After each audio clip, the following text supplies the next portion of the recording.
na Tri kralja.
Idemo prema Kamenita vrata.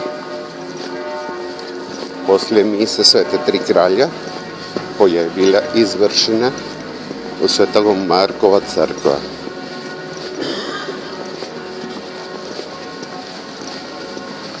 Idemo zapaliti sveće za svu moju obitelj, moj ujak Štefe, Kitoni. Tako isto da Bog oprosti grijehe mojega brata i svoje sinovi. Amin.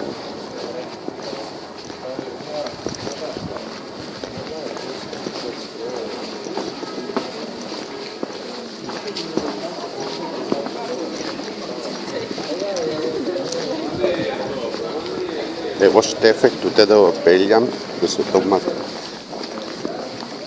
do Kamenita vrata, kod Majke Božje, da zapalimo sveći.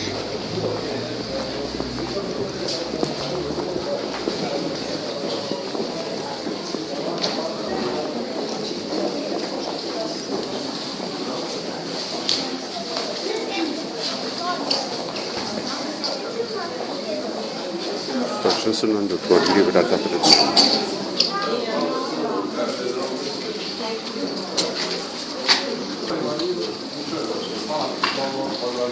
Hvala ti, Majko Božja,